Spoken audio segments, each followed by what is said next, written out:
Shalom a todos, Shabbat Shalom, a paz. Vamos dar nosso estudo de hoje. Nós vamos falar sobre o engano parapsíquico na origem da religião, né? Vamos fazer aqui um estudo para aprofundar mais no significado, o que significa religião, né? E eu vou usar como base aqui um estudo do professor Marcelo da Luz, onde a religião termina, né?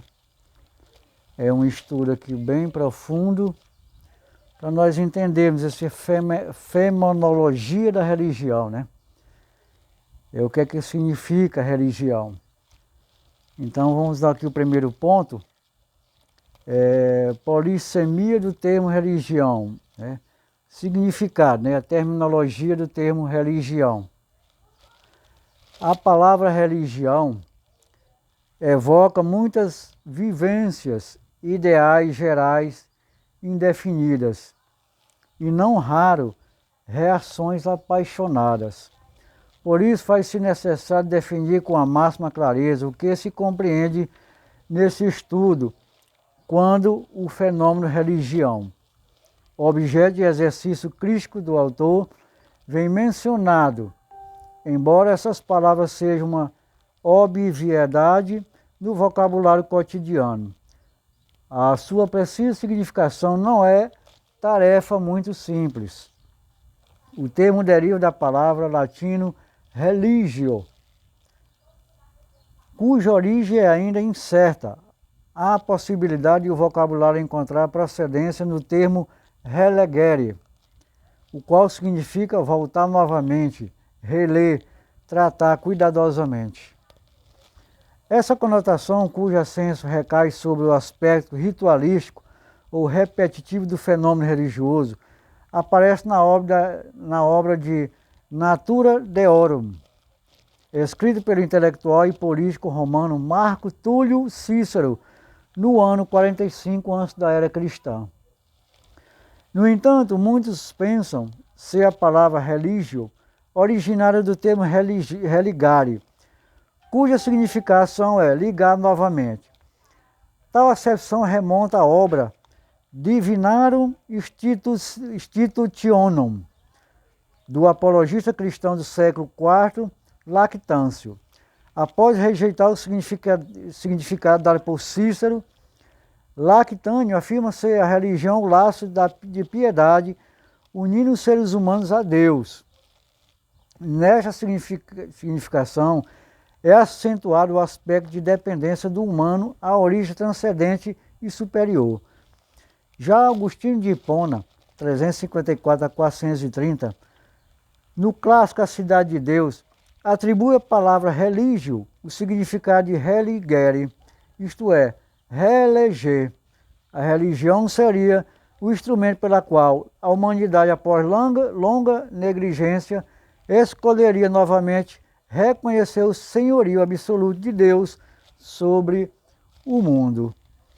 O próprio Agostinho adotou a concepção de Lactâncio na obra de Vera Religione, ao dizer que a religião nos une a Deus Todo-Poderoso.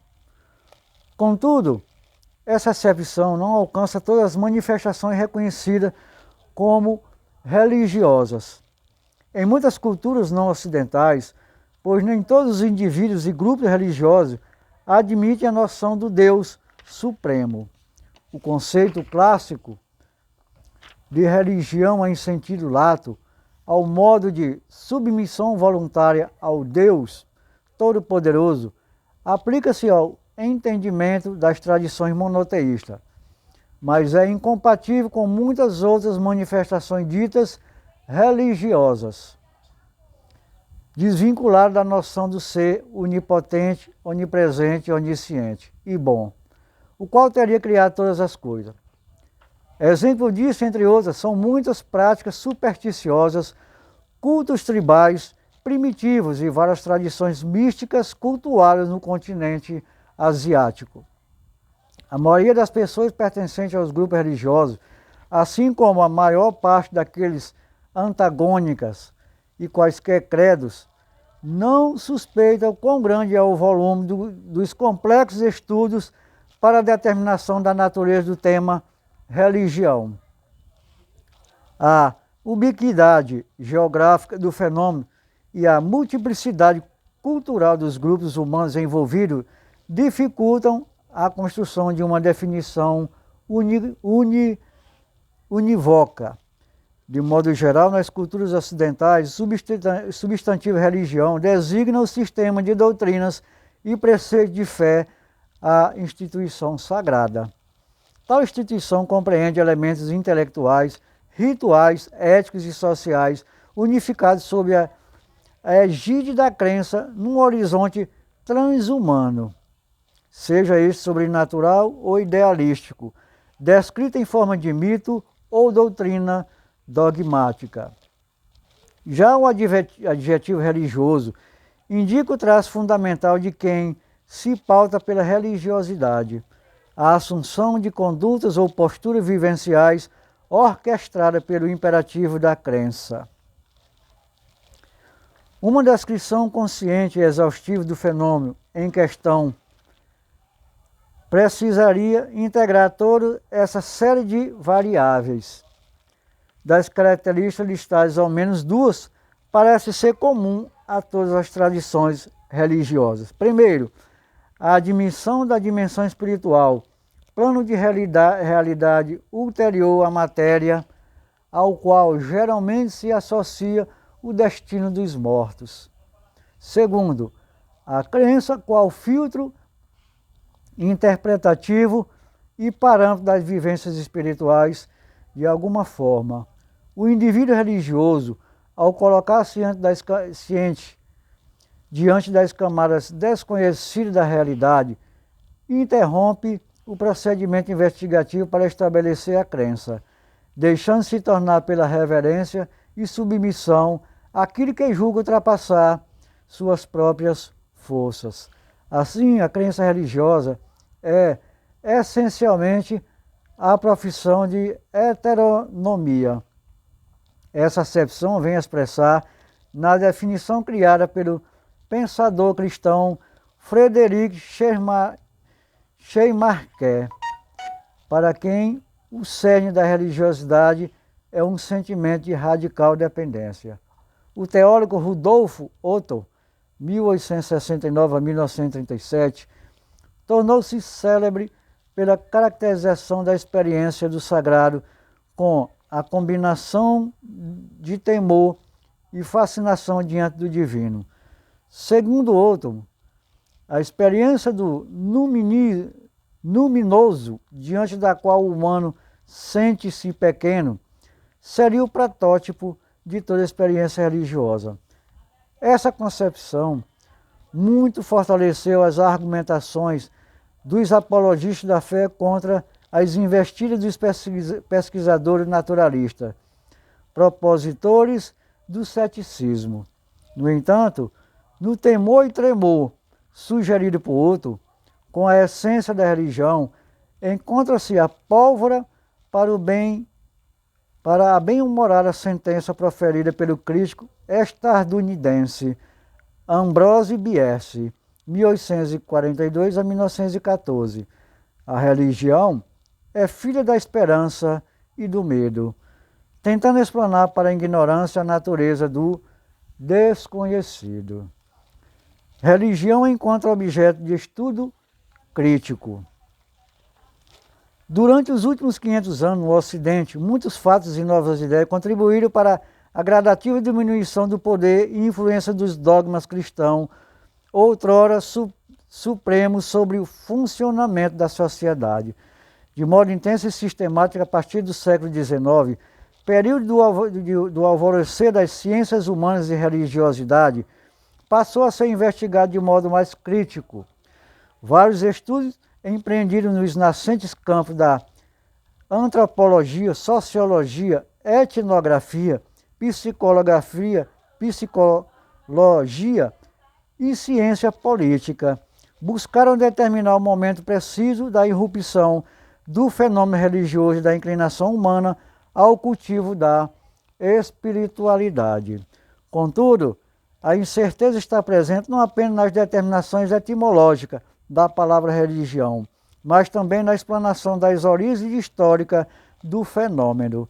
Ambíguos indícios paleontológicos levam a supor ter o homem de Neandertal há cerca de 150 mil anos feito uso de rituais funerários, pressupondo a permanência da vida após a morte corporal. Também as pinturas primitivas encontradas em Las Cauches, feitas durante o Paleolítico superior a aproximadamente 15 mil anos, podem ter sido parte de um complexo de rituais religiosos. Indício sugestivo aponta o xamanismo, a crença nos espíritos e o culto aos antepassados, como as primeiras manifestações religiosas do Homo sapiens. Pista desses remotos eventos pode ser encontrada 40 a 10 mil anos antes do presente data, embora recentes achados possam deslocar as práticas xamanísticas para eventos ainda anteriores. Contudo, o início de inequívocos registros escritos acerca das práticas religiosas da humanidade é datado a partir de 3.000 antes da era cristã. Desse período são os poemas feitos em homenagem ao deus Tamuz, encontrado na região da Suméria atual, Iraque, em torno de 2.500 anos antes da era cristã. Aparecem claros registros artísticos e arquitetônicos da atividade devocional humana com a construção de grandes monumentos destinados ao culto dos soberanos mortos em diferentes locais, Suméria, Egito e China. O conjunto de todas essas informações sugere ter sido o aparecimento da religião concomitante ao surgimento da própria autoconsciência humana. Além dos teólogos, os quais obviamente mantêm postura apologética quanto à necessidade da religião no mundo, pesquisadores de vários campos das ciências humanas e naturais têm se debruçado sobre os enigmas da religião. Dentre as mais influentes contribuições, a determinação da origem religiosidade encontra-se a abordagem psicológica oferecida por Sigmund Freud, 1856 a 1939. Na obra O Futuro de uma Ilusão, escrita em 1927, o fenômeno religioso é descrito de modo de neurose coletiva. A projeção da fantasia humana na ânsia de escapar do sofrimento experimentado no mundo.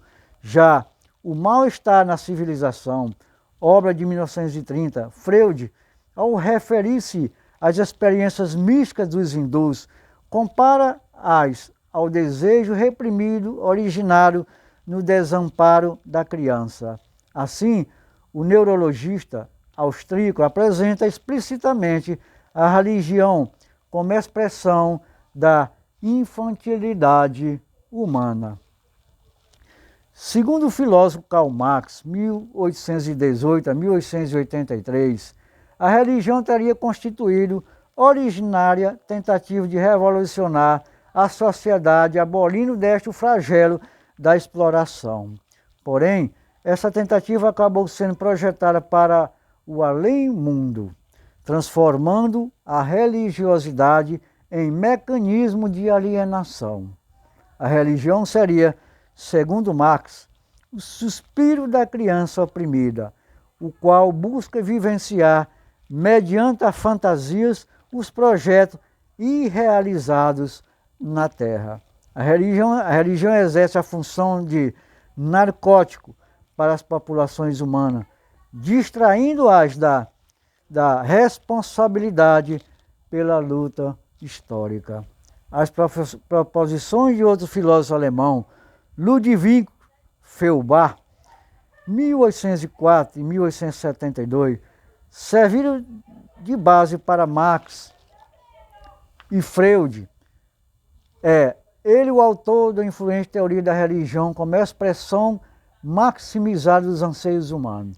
A divindade, segundo o texto da obra, a essência do cristianismo, nada mais é senão a projeção de atributos humanos, razão, vontade, afeto, entre outros, uma ideia abstrata do infinito. Segundo Feuerbach, ao adorar a Deus, o humano adora a si mesmo, pois o deslocou para fora de si a essência que lhe era própria. Afora do criticismo oriundo dessas abordagens meramente teóricas, as pesquisas de antropólogos e cientistas sociais sobre o modo de vida das sociedades tribais, realizadas a partir do século XIX, culminaram numa série de conjecturas e respeito das formas religiosas originárias. O fato de essas sociedades terem permanecido imunes ao contato com povos ocidentais, até aquele momento permitiu a conservação dos hábitos primitivos. Assim, não obstante a ausência de registros históricos, a observação da vida desses grupos possibilitou novas e mais fundamentadas tentativas de reconstrução do passado humano. Aos antropólogos, causou estupro a naturalidade e a centralidade de algumas experiências e rituais, evocações de espíritos, culto aos mortos, prática de adivinhação, manipulação de energias provindas da natureza, entre outras crenças no cotidiano das comunidades tribais. Pesquisadores tentaram recavar os fatores antropológicos, sociológicos e psicológicos subjacentes a esses fenômenos, com a finalidade de traçar hipóteses quanto à origem das cerimônias religiosas. 3 vertentes teóricas sobre a origem da religiosidade surgiram desses estudos. A primeira delas é o animismo. Os primitivos, a partir da vivência do recorrente ciclo do sono e vigília, teriam desenvolvido a noção de alma ou ânima. Daí o termo animismo, introduzido em antropologia pelo britânico Edward Taylor, 1832 a 1917. A invenção, segundo ele, de entidades imateriais, os espíritos, possibilitou o culto aos antepassados da tribo. Supostamente a forma mais primitiva de religião. O segundo é o naturalismo, termo cunhado pelo teólogo Albert Rivelli, 1826 a 1906, a fim de caracterizar o culto à natureza, verificando em muitas sociedades tribais. Segundo o linguista Frederick Max Miller, 1823 a 1900, as divindades teriam origem na gradual antropomorfização das forças naturais. O terceiro, o totemismo, elementos animados ou inanimados da natureza, escolhidos como símbolo dos clãs ou totens, teriam aos poucos ganhado substancialidades, passando a ser venerados ao modo de divindades protetoras. Entre os propositores desta tese está Emily Durkheim, 1858 a 1917, ícone da sociedade clássica. Adiante no tempo desta e a última década do século XX, antropólogos, neurocientistas e biólogos evolucionistas têm oferecido novas perspectivas aos estudos sobre a relevância do fenômeno religioso na vida humana. Há também que se pergunte a respeito da possível existência do gene específico responsável pelo desenvolvimento da espiritualidade ao longo do século XX. A neurociência, o estudo ao mesmo tempo pormenorizado e abrangente do sistema nervoso, foi alcançar maturidade como disciplina autônoma. Desde a década de 1990, os conhecimentos a respeito do funcionamento do cérebro têm aumentado exponencialmente. Estima-se para o cérebro humano a composição de aproximadamente 100 bilhões de células nervosas, unidas entre si por algo em torno de 100 trilhões de conexões. Áreas cerebrais associadas a habilidades e comportamentos específicos vêm sendo mapeadas como riqueza de detalhes. Daí, muitas pesquisas oriendas tentaram responder se a religiosidade seria ou não aspecto inato ao funcionamento deste órgão.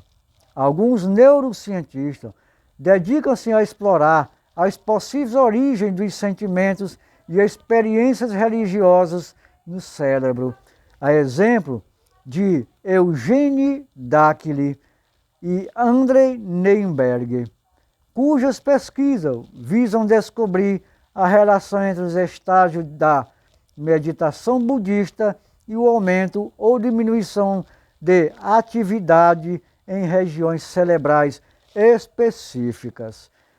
Também alguns antropólogos começam a dar mais atenção aos processos neuronais e cognitivos, a exemplo de Pascal Boyer, para quem a religião é subproduto ou efeito do desenvolvimento da mente humana ao longo da cadeia evolutiva.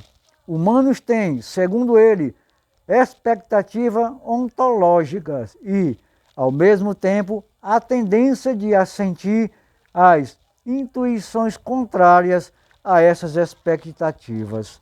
Um exemplo disso seria os espíritos, seres invisíveis aos olhos intrafísicos. Assim, a humanidade, na visão de Boyer, desde o advento da autoconsciência, vem admitindo a existência de figuras imaginárias transcendentes a todas as normas e expectativas lógicas.